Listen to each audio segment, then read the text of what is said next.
اللہ تعالیٰ نے پیغمبر کی ازواج سے خطاب کیا کہ یا نساء النبی لستن کاحد من النساء، اے نبی کی بیویوں تم عام عورتوں کی طرح نہیں ہو.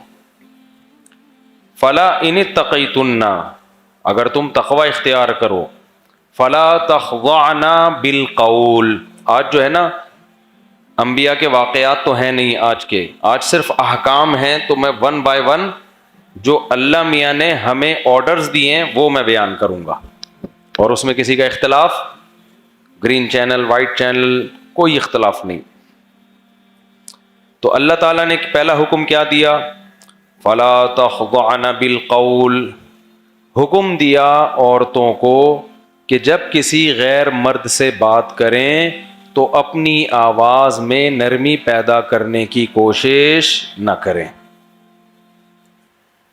آج ہمارے ہاں جب کوئی خاتون شوہر سے بات کرتی ہیں، آدمی کہتا ہے بھائی نہ ہی بات کرتی تو اچھا تھا، چپ ہی رہتی تو اچھا تھا.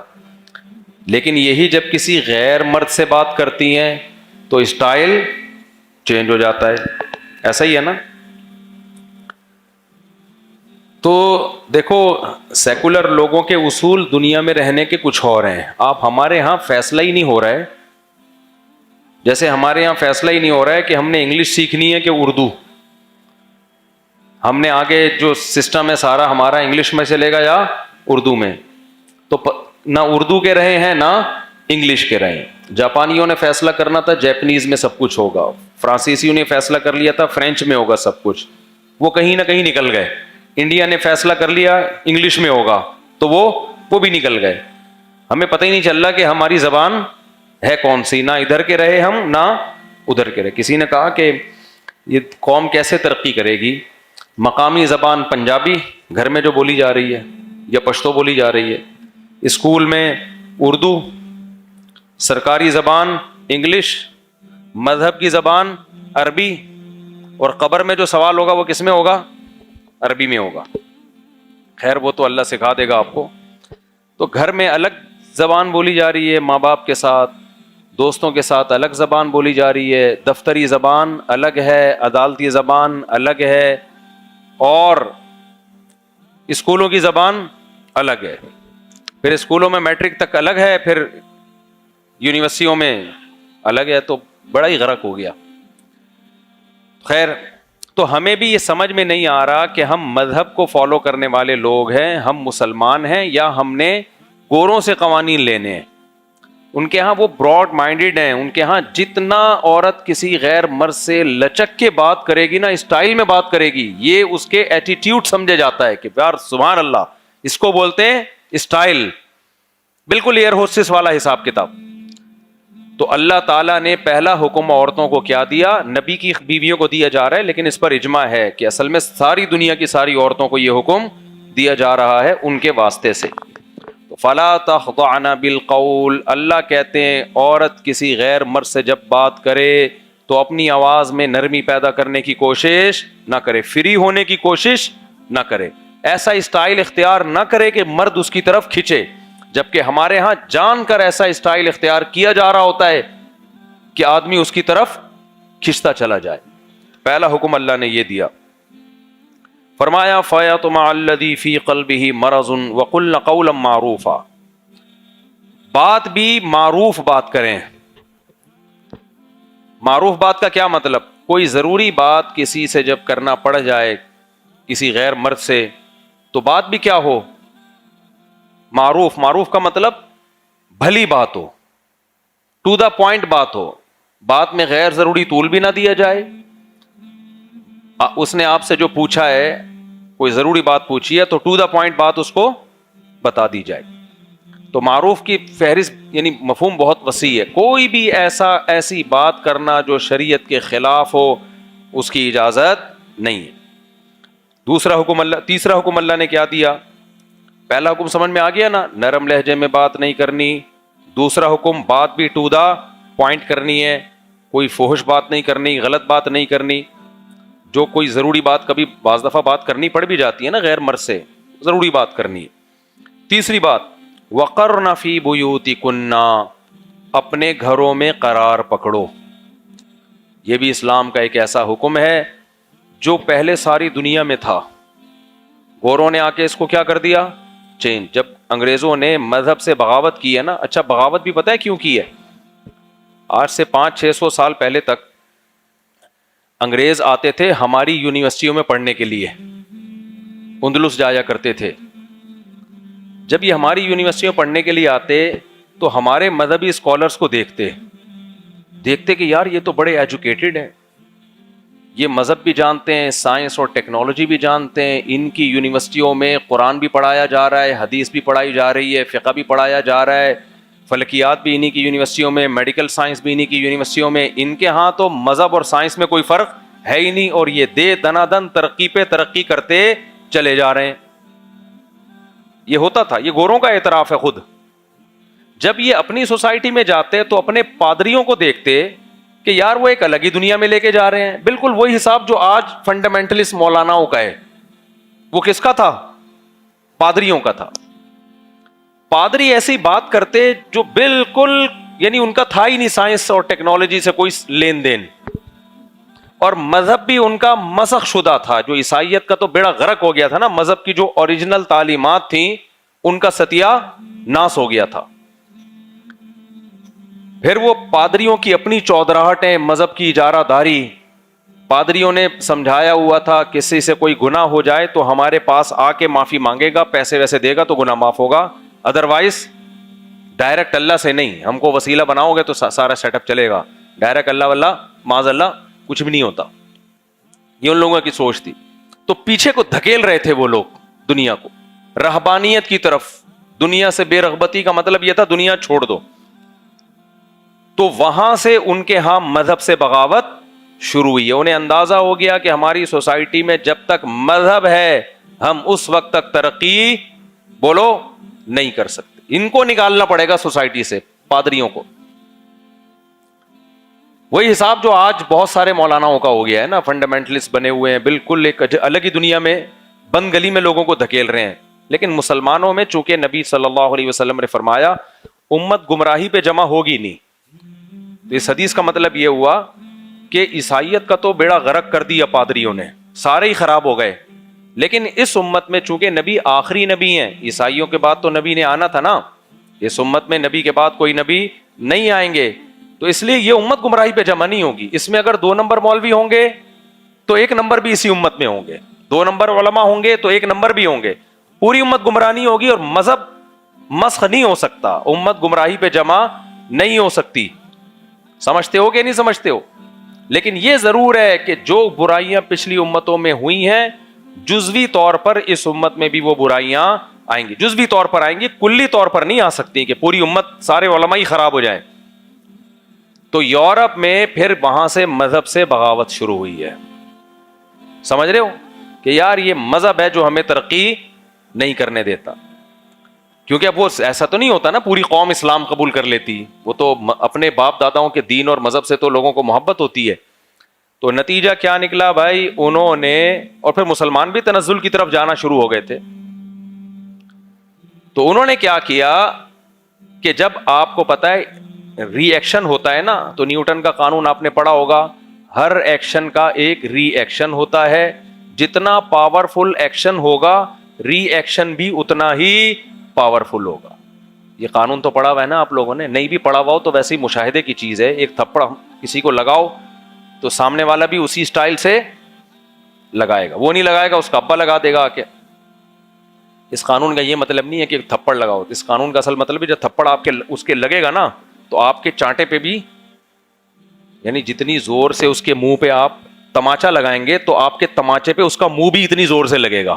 یہ مطلب ہے نیوٹن کے قانون کا, سمجھ. کیونکہ ہمارے ٹیچر ہمیں بتاتے تھے, جب ریوائز کرتے تھے نا کہ تم ایک تھپڑ لگاؤ گے دوسرا بھی لگائے گا, تو ہمیں خیال ہوتا تھا بہت دفعہ نہیں بھی لگاتا, وہ ڈر جاتا ہے وہ, یا ایک تھپڑ اتنا زور سے لگا ہوتا ہے کہ وہ اٹھنے کے قابل ہی نہیں ہوتا. تو پھر قانون میں یہ چینجنگ کرنی چاہیے کہ ہر ایکشن کا ری ایکشن ہوتا ہے, بشرطے کہ ایکشن اتنا زور سے نہ ہو کہ سامنے والا ری ایکشن کے قابل ہی نہ رہے. پھر قانون میں یہ چینجنگ کرنی پڑتی. تو وہ بعد میں ہمیں سمجھ میں آیا کہ وہ ایکشن کا ریئیکشن کا یہ مطلب نہیں ہے کہ وہ بھی تھپڑ لگائے گا. ایکشن کا ریئیکشن آپ نے جتنی زور سے اس کے تھپڑ لگایا اس کا منہ بھی اتنی ہی زور سے آپ کے تھپڑ پہ لگے گا.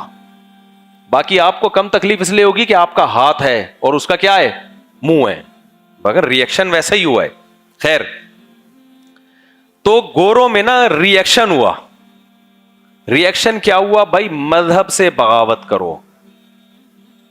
تو انہوں نے پھر بالکل یو ٹرن لیا ہے, اتنا خطرناک یو ٹرن لیا کہ مذہب کی جو صحیح باتیں تھیں, تحریف شدہ مذہب تھا نا عیسائیت, بھائی کچھ باتیں غلط ہیں, کچھ تحریف ہو گئی, کچھ باتیں کیا ہیں صحیح بھی تو تھیں. وہ صحیح غلط کا فرق کیے بغیر پورا مذہب ہی اپنی سوسائٹی سے اکھاڑ کے باہر پھینک دیا. مذہب کہتا تھا عورت پردہ کرے, انہوں نے کہا عورت پردہ نہیں کرے گی. مذہب کہتا تھا زنا حرام, انہوں نے کہا زنا کیا ہے, لیگل ہے. مذہب کہتا ہے شراب حرام, عیسائیت میں یہ چیزیں تو صحیح تھی نا بالکل, یہ غلط چیزیں تھوڑی تھی, یہ تو نیچر کو اپیل کرتی ہیں. تبھی ہم دنیا سے کہتے ہیں بھائی یہ ایتھیزم سے بہتر پھر بھی عیسائیت ہے, اسلام پہ نہیں بھی آتے نا تو کم از کم عیسائیت اس سے بہرحال بہتر ہے. تو مذہب پھر کیا ہوا کہ انہوں نے اکھاڑ کے بالکل باہر پھینک دیا. اس کے بعد ان کی سوسائٹی میں اخلاقی برائیاں پیدا ہونا شروع ہوئی, کیونکہ جب آخرت کو نکال دیا, اللہ کو نکال دیا اپنی سوسائٹی, اللہ رہ گیا لیکن نام کا, تو لوگوں میں اخلاقی جرائم بڑھ گئے, 2 نمبریاں بڑھ گئیں. پھر انہوں نے کیا کیا, ان 2 نمبریوں سے روکنے کے لیے ورک شاپس وغیرہ کرانا شروع کی. مینرز ہوتے ہیں ایکچولی کر کے نا, ٹوپی ڈرامہ, وہ اب تک گوروں میں چل رہا ہے. کامیاب سکسیس کی جو ہے نا 7 علامتیں, 14 علامتیں, 4.25 علامتیں, 6.25 علامتیں, یہ ان کی ورک شاپ وغیرہ کے ذریعے اتنے مینرز پیدا کرنے کی کوشش کی جس سے ان کے ملک چل جائیں. بس اس سے زیادہ مینرز کی کوشش انہوں نے بولو نہیں کی. ابا کے لیے مینر کی ضرورت ہی نہیں ہے ملک اسٹیٹ کو چلانے کے لیے, تو ابا کے کوئی حقوق اس سوسائٹی نے نہیں دیے. ابے سن لو میں کیا کہہ رہا ہوں, یہ کام آئیں گی باتیں. ماں کے حقوق آپ ادا کریں یا نہ کریں, اسٹیٹ کو اس سے کوئی فائدہ یا نقصان ہے نہیں ہے. تو اماں کے حقوق پر کوئی ورکشاپ ہوئی نہیں, سمجھ رہے ہو. اسی طرح بیوی کے حقوق, میاں کے حقوق جو مذہب دیتا ہے, سب بیڑا غرق کر دیا انہوں نے. بس اتنے حقوق کے اسٹیٹ اسٹرانگ رہے, اور جو سرمایہ دار لوگ ہیں نا, دولت مند لوگ ہیں, ان کو نقصان نہ ہو. ان کا جو مزدور ہے نا, ان کی فیکٹریوں میں گدھے کی طرح کام کرے, اپنے مالک سے وفا کرے, 2 نمبر ہی نہ کرے, اس حد تک. ورنہ دنیا میں ان سے بڑا دہشت گرد کوئی نہیں. آج پوری دنیا میں جہاں بھی آپ کو غربت نظر آئے گی نا, جن ملکوں میں سب سے زیادہ دولت ہے نا, انہی ملکوں میں غربت سب سے زیادہ ہے. جن ملکوں میں سب سے زیادہ گولڈ نکلتا ہے, دنیا میں سب سے زیادہ غریب بولو وہ کنٹریز ہیں جہاں جو ان کے غلام نہیں ہیں. تو غلام بن گئے وہ ٹھیک ہے. پھر ڈائمنڈ جہاں سے نکلتا ہے نا, میرے تو ڈائمنڈ کے جو ارب پتی تاجر ہیں نا, میرے دوست ہیں, میری خبریں جو ہے نا وہ انٹرنیٹ کی نہیں ہوتی, یوں سمجھ لو کہ مشاہدے پر مبنی ہوتی ہیں. جو ڈائمنڈ کے بڑے بڑے تاجر ہیں وہ بتاتے ہیں ہم ڈائمنڈ لینے جاتے کیسے ہیں, دھوتی بنیان میں جاتے ہیں, چڈی بنیان میں, ایسے لگیں دیکھنے سے غریب, کیونکہ ان ملکوں میں بدامنی اتنی قائم کی ہوئی ہے نا جہاں سے ڈائمنڈ نکل رہا ہے, بڑی طاقتوں نے, کیونکہ ان کو پتا ہے کہ اگر یہاں بدامنی نہیں ہوئی تو ان کے وسائل پر یہی لوگ قبضہ کر لیں گے, یہ ملک والے امیر ہو جائیں گے. تو جو دنیا کی بڑی بڑی طاقتیں ہیں جو مینرز پہ ورک شاپ کرواتی ہیں, ایکچولی ایٹیٹیوڈ ہونے چاہیے, ہیومن رائٹس, ویمن رائٹس, یہ ٹوپی ڈرامے کے نام پہ جو انہوں نے بدماشیاں کی ہوئی ہیں, یہ سب سے بڑے بدماش ہیں. غریب ملکوں کا خون ان سے کیا کر رہے ہیں, چوس رہے ہیں. سمجھتے ہو. تو یہ میں نے ٹوپی ڈرامہ ہے, یہ ہمیں سکھانے کی کوشش نہ کی. جو آپ کو کہا گیا نا مینر, اس کو جو اپنے باپ کو کمبخت تو گھر میں رکھ کے پال نہیں سکتا, اس کے لیے بڑھاپے میں تو نے اولڈ ہاؤس رکھا ہوا ہے, اس سے ہم مینرز بالکل بھی بولو نہیں سیکھیں گے. ہمیں نہیں, ہمارا وہ غریب اچھا ہے جو گالی سے بات شروع کر کے گالی پہ بات ختم کرتا ہے, لیکن اپنی بوڑھی ماں اور بوڑھے باپ کے قدموں میں جنت تلاش کرتا ہے. سمجھتے ہو. مینرز کی ہو گئی ایسی کی تیسی. آگے چلتے ہیں. میری بھی اپنی کچھ سن لیا کرو نا. میں تو جب تک قرآنی آیات کو سوسائٹی پر منطبق نہیں کروں گا, اس کا امپلیمنٹ نہیں ہوگا, تو بھائی قرآن سمجھ میں نہیں آئے گا. تو اب میں جلدی سے بات کو سمیٹتا ہوں. گوروں نے کیا کیا, یو ٹرن لیا, لیکن کچھ چیزیں مذہب کی وجہ سے ان میں پھر بھی تھوڑی سی رہ گئی تھی. وہ چاہ رہے تھے نکالنا, لیکن ان کی خود بھی سمجھ میں نہیں آ رہا تھا. جیسے بہن سے شادی ہے, یہ تو حرام ہے نا. رشیا میں تو جو انقلاب آیا نا, انہوں نے تو یہ بھی لیگل کر دیا. اللہ معاف فرمائے, تو بولتے ہوئے بھی ڈر لگتا ہے. اس کو بھی لیگل کر دیا. بھائی اس کے ناجائز ہونے کی کیا دلیل ہے؟ سب جائز ہے, گدے گھوڑوں کی طرح زندگی گزارو. لیکن یورپ بہرحال عیسائیت پہ رہا تھا, امریکہ انگریز عیسائیت پہ رہے تھے, وہ اب تک اس کو حلال نہیں کر سکے. 1990 تک امریکہ نے ہومو سیکچولیٹی کو ایک ذہنی بیماری قرار دیا ہوا تھا, کیونکہ ان میں عیسائیت کے اثرات تھے نا. بھائی باپ دادا کا جو دین چلا آتا ہے کچھ نہ کچھ تو اثر باقی رہتا ہے نا, ایک دم سے اتنے آزاد تھوڑی ہو جائیں گے. 1990 کے بعد جا کے اس کو بھی کیا کر دیا, لیگل. بالکل ہی گدے گھوڑے, جو کام گدے گھوڑے نہیں کرتے ان سے بھی 2 ہاتھ آگے نکل, کہ تمہاری وسیم سے شادی ہو جائے, غفار سے بھی شادی کر سکتے ہو. ابا اگر کنفیوز ہو رہے ہیں کہ یہ غفار میری بہو ہے, یہ میرا داماد ہے, تو اس کنفیوژن سے, کیونکہ ملک کی ترقی میں کوئی رکاوٹ نہیں ہے, تو ایسی کنفیوژن سے کوئی نقصان نہیں ہوتا. کل ایک بندے کا فون آیا, کہنے لگا مفتی صاحب میرا دوست وسیم ہے, مجھے کہہ رہا ہے مفتی صاحب کو بولو خدا کے لیے مجھے معاف کر دو.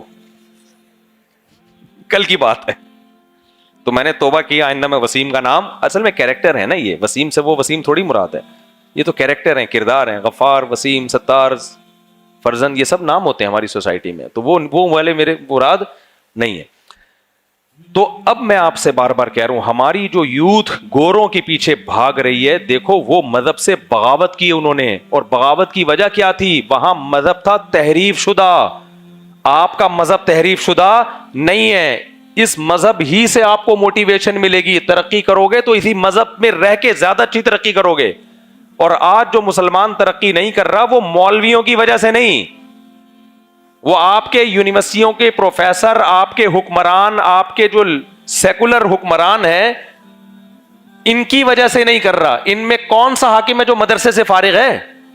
جتنے بھی آئے ہیں سارے کہاں سے فارغ ہیں؟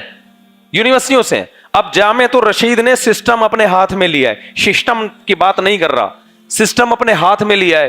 دیکھو کیسا بہترین رزلٹ آ رہا ہے. سمجھ میں آ رہی ہے بات کہ نہیں آ رہی؟ اب جب سسٹم یونیورسٹیاں بنا رہا ہے, جامعۃ الرشید کوشش کر رہا ہے کہ بھئی دین دنیا تعلیم کو ایک چھت کے نیچے دیا جائے, آپ اس کا رزلٹ دیکھیں گے انشاءاللہ. یہ کام پہلے اگر علماء کر لیتے تو آج ہمیں یہ دن نہ دیکھنے. تو ہمیں مذہب ہی سے میرے بھائی نجات ملے گی. اور میں ایک جملہ کہہ کے بس آگے چلتا ہوں کہ دیکھو ہمارے ہاں اگر کوئی خوبی ہے تو وہ مذہب کی وجہ سے ہے. گورے میں کوئی خوبی ہے تو سسٹم کی وجہ سے ہے. ہمارے ہاں کوئی خرابی ہے تو سسٹم کی وجہ سے ہے, مذہب کی وجہ سے نہیں ہے. اگر گوروں کا سسٹم, اگر ہمارے پاس مذہب بھی ختم کر دیا جائے نا, ہم سے بڑا درندہ اس کائنات میں پھر کوئی نہیں ہوگا. کیونکہ آپ کو جرائم سے یا تو مذہب روکتا ہے یا قانون روکتا ہے. خدا کی قسم ہمارے ملک میں قانون ہمیں مذہب جرائم سے نہیں روکتا. اگر روکتا تو کراچی میں روزانہ 10-15 بندے قتل ہو رہے ہوتے ڈاکوؤں کے ہاتھ. ایف آئی آر کٹتی ہے, کیا ہوتا ہے ان ڈاکوؤں, 4 دن کے بعد کیا ہو جاتے ہیں. ایسی اندھیر نگری اگر یورپ امریکہ میں ہوتی تو آپ دیکھتے وہ تو غزہ بنے ہوئے ہوتے, وہ تو متنازع کشمیر بنے ہوئے ہوتے. ایسی درندگی ہوتی وہاں پہ. تو وہاں انہوں نے قانون کی گرفت کیا رکھی ہوئی ہے, بہت مضبوط ہے, بہت مضبوط لا اینڈ آرڈر ہے وہاں پہ. ہمارے ہاں لا قانونیت ہے. تو ہمارے ہاں جو خیر ہے وہ گورنمنٹ کی وجہ سے یا سسٹم کی وجہ سے بالکل بھی نہیں ہے. تھوڑی بہت جو خیر ہے وہ کس کی وجہ سے ہے, مذہب کی وجہ سے. اور ان کے ہاں جو خیر ہے وہ سسٹم کی وجہ سے, اور جو شر ہے وہ مذہب نہ ہونے کی وجہ سے. تو آپ کے پاس ایک خوبی تھی, مذہب. ہمارا سیکولر طبقہ کیا کر رہا ہے, اس مذہب کو بھی سوسائٹی سے نکال رہا ہے. اس کا نتیجہ یہ نکلے گا کہ لوگ اپنے بوڑھی ماں اور بوڑھے باپ کو نا اولڈ ہاؤس میں نہیں روڈوں پہ لا کے پھینکیں گے, کیونکہ آپ کے پاس تو ان کو پالنے کے لیے اولڈ ہاؤس بھی نہیں ہے. اگر اولڈ ہاؤس بنا بھی دیے نا, رشوتیں چل رہی ہوں گی اولڈ ہاؤس میں, کون تمہارے بوڑھے باپ کی کیئر کرے گا وہاں پہ؟ نہیں آ رہی میرا خیال ہے بات. گردے پھیپڑے بک رہے ہوں گے وہاں پہ بوڑھوں کے. تو اس لیے سیکولر طبقہ جو ہے نا ہمارا, جو بار بار مذہب, ابے تھوڑی سی خیر بچ گئی ہے کس کی وجہ سے. کچھ لوگ مسجدوں میں آتے ہیں, مولاناؤں سے ابا اماں کے, میاں بیوی کے حقوق چوری کی مخالفت اور کچھ دیانتداری کی باتیں سن لیتے ہیں.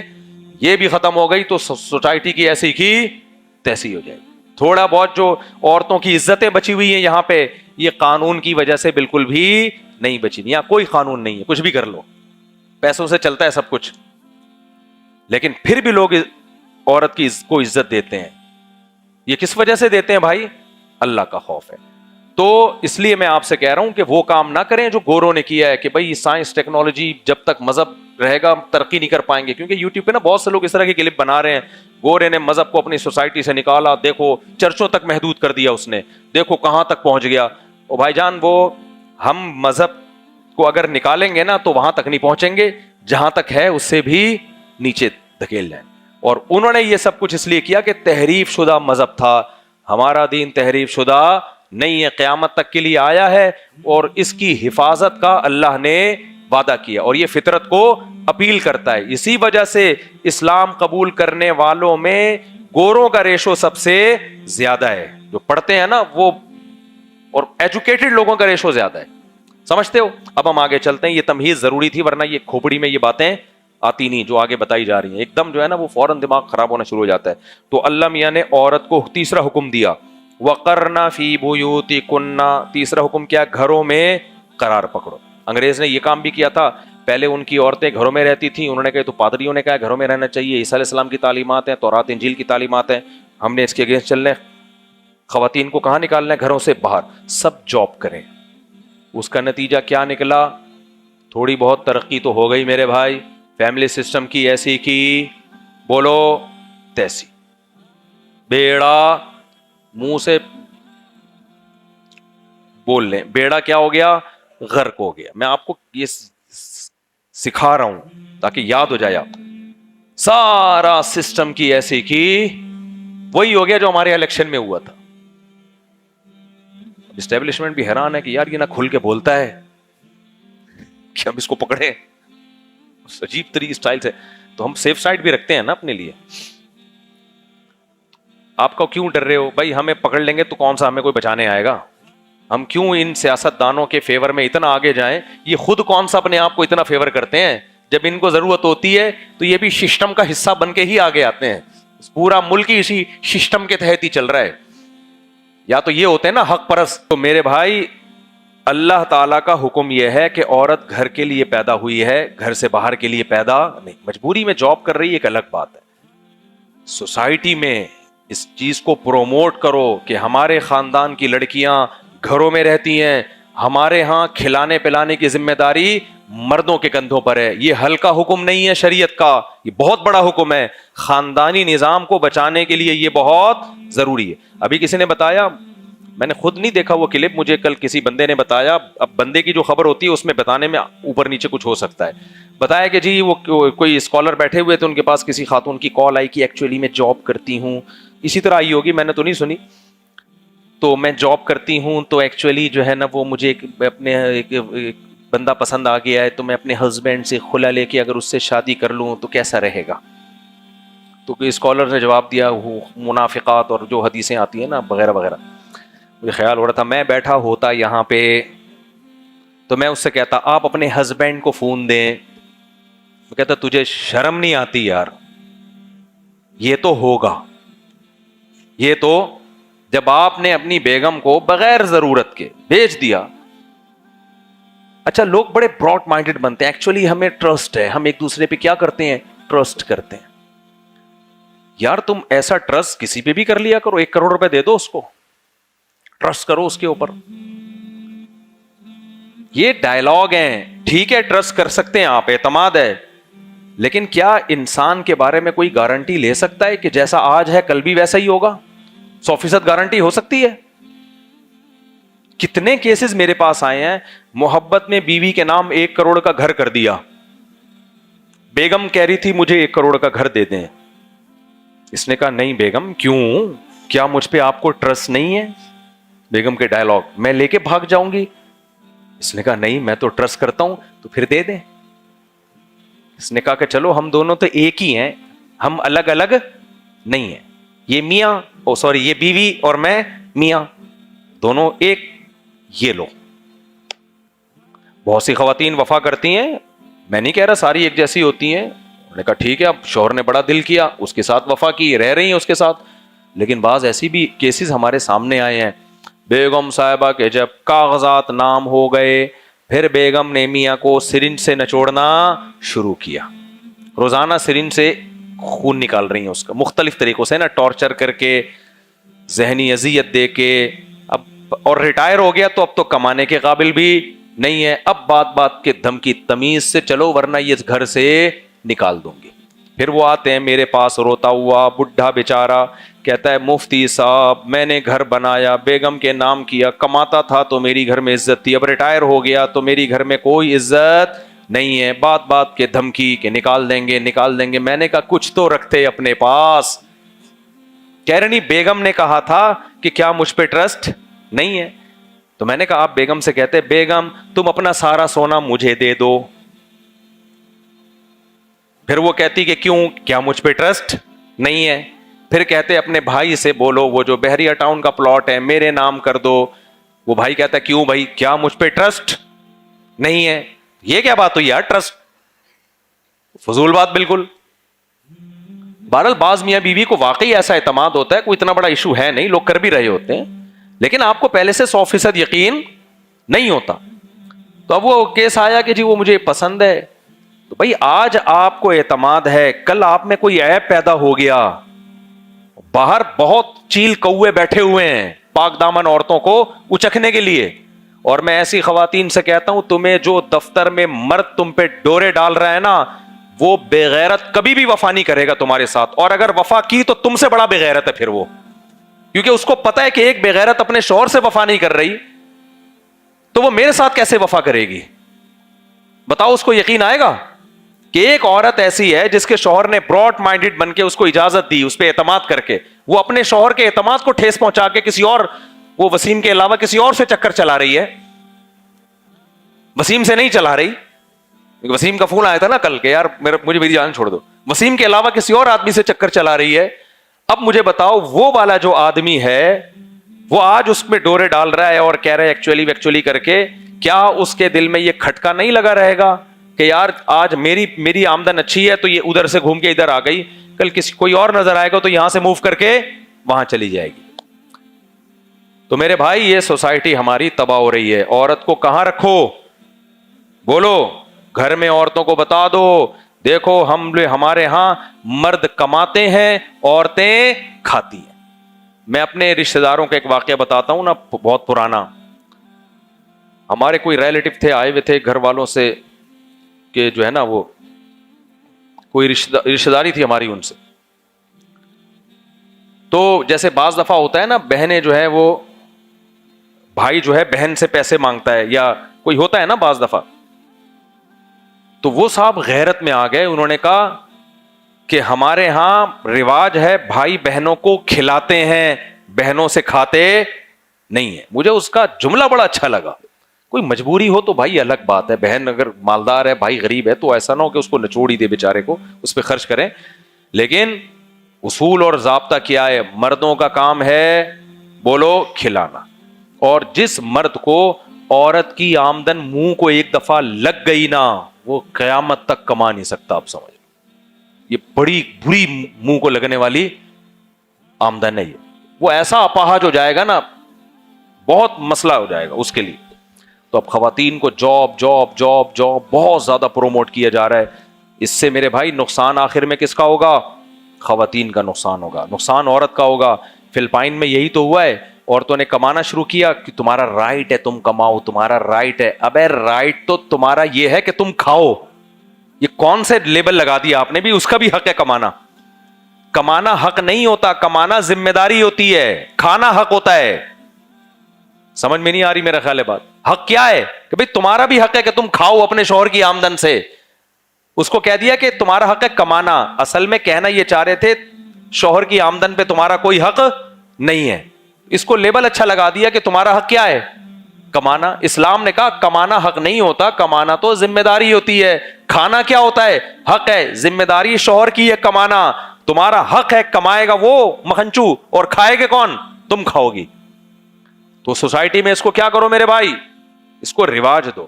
اور میں اپنی مثال چھو مارنے کے لیے نہیں دیتا, میرے حالات بہت اوپر نیچے بھی ہوتے رہے ہیں. میں نے کبھی بھی اپنے گھر والوں کو کمانے کی اجازت نہیں دی. اسکول میں ٹیچنگ کر سکتی ہیں پردے دار عورتیں, بہت کچھ ہو سکتا ہے, کمانے کے بہت سارے ذریعے ہمارے پاس بھی تھے. ہم نے کہا نہ, ہماری یہ پرمپرا ہے ہی نہیں. چائے میں پاپے ڈبو کے کھا لیں گے, لیکن یہ نہیں ہو سکتا کہ گھر میں عورت کی آمدن آنا شروع. مجھے پتا تھا جس دن یہ ہوا اللہ کی مدد گئی, گھر سے برکت گئی. میں دیکھ رہا ہوں 2 3 4 لوگ مل کے کما رہے, برکت ہی نہیں. تو اس کو پروموٹ, یہ کون سا حکم ہو گیا میرے بھائی؟ تیسرا حکم, وقرن فی بیوتکن. شادی میں یہ بولا کرو بھائی ہمارے ہاں بیویاں کماتی نہیں ہیں, ہمیں ہاؤس وائف چاہیے. سمجھتے ہو؟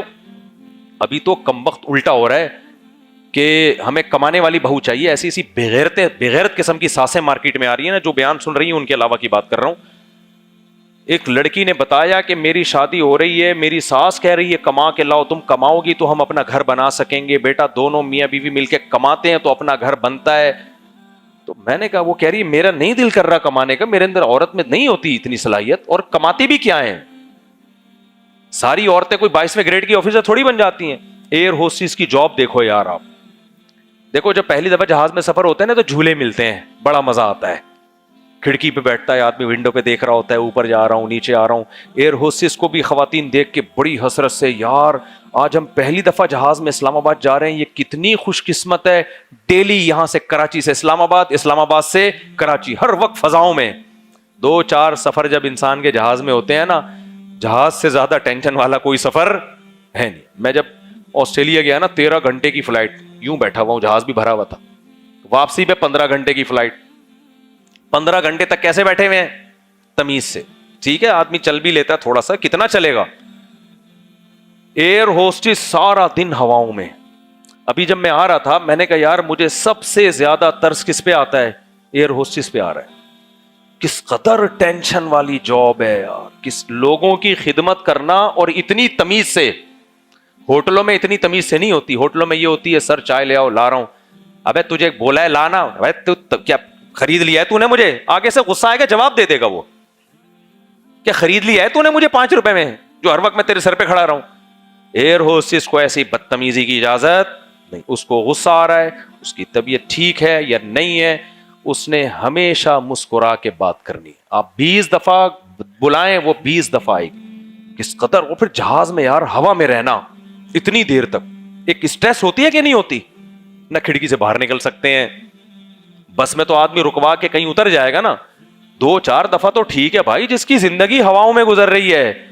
میں لوگوں سے کہتا تھا یار یہ عورت ایک شوہر کی خدمت گھر میں کرتی, ایک عدد ساس کی کرتی, اور اپنے بچوں کو پالتی, عزت بھی ملتی, بڑھاپا شاندار گزرتا.